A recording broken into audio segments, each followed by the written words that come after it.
of Gnosticism. I mentioned this was probably the greatest heresy in the first couple of centuries of the church.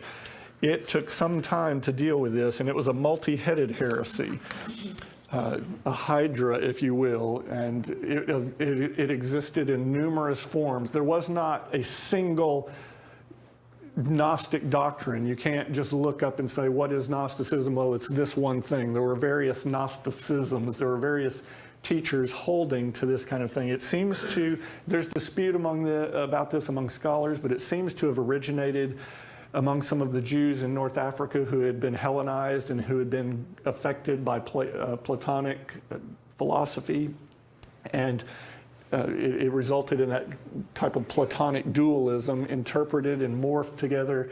That was mixed together with Judaism, with the late first century BC Judaism, and became these various forms of Gnosticism. So it was a syncretistic view. It was trying to blend Jewish views with pagan philosophical views, and it led to just multiple streams of this.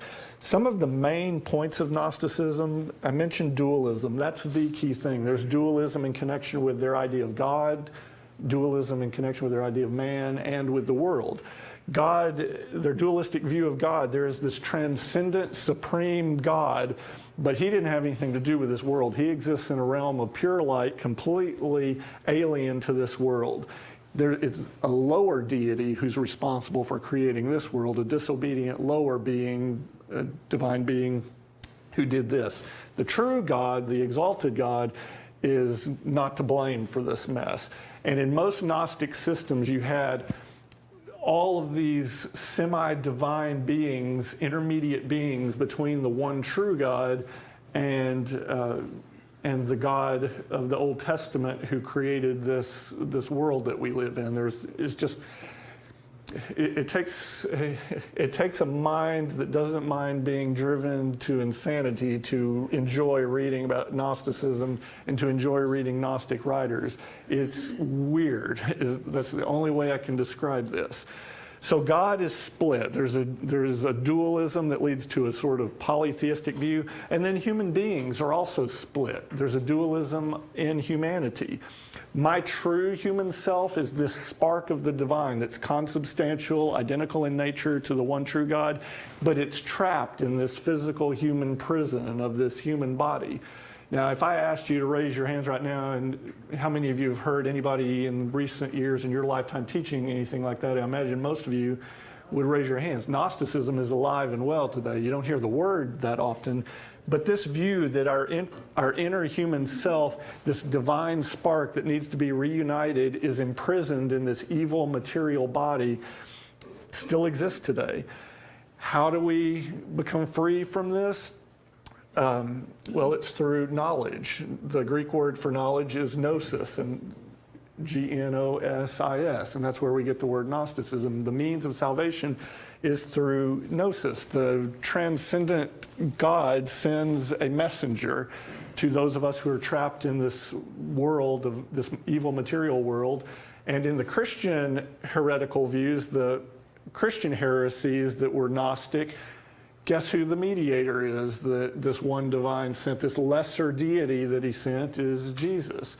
Jesus is this sub-divine intermediary who's sent to give us the true gnosis, the true knowledge that we are a divine spark, and it's this secret knowledge that's not available to everybody. You have to have the secret handshake and the password and everything, and then you can get the secret knowledge that will allow you to be free from this evil world and this evil material body and be reunited with the divine God. So there's a world of light and a world of darkness. In this material body and material world, we're in this world of darkness. We need to be freed from it. We can only be freed from it through this secret knowledge, and then we will be in this reunited into the transcendent God. And the church had to fight tooth and nail against this. Irenaeus's great work against heresies is devoted to fighting Gnosticism. Tertullian, one of the other early church fathers, fought against Gnosticism. If you were a Christian bishop or pastor at that time, you had to fight against this. And if Gnosticism had won the day, And I don't believe it could have, because God is sovereign. He promised to preserve his church. But had it won the day and that doctrine taken over, the Christian faith would have been annihilated. It struck at the heart of the Christian faith on the creation doctrine, who God is. It identified the Old Testament God, not with the true God, but with a different sub-deity. Gnosticism also had this strange way of couching all of this doctrine in these super elaborate myths. The strange mythological language, and that's one of the other things that makes it so bizarre. You have reinterpretations of the biblical material into really strange mythopoetic forms that really don't make sense in any normal logical way of thinking. I don't encourage you to go read them.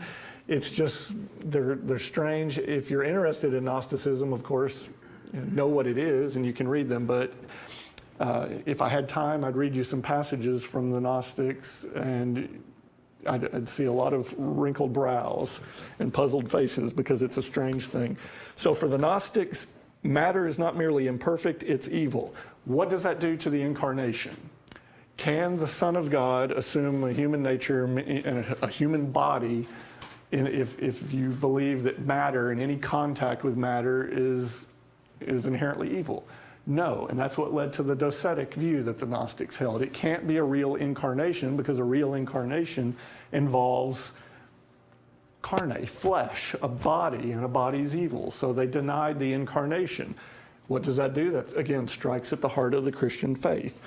Moving on, I want to mention another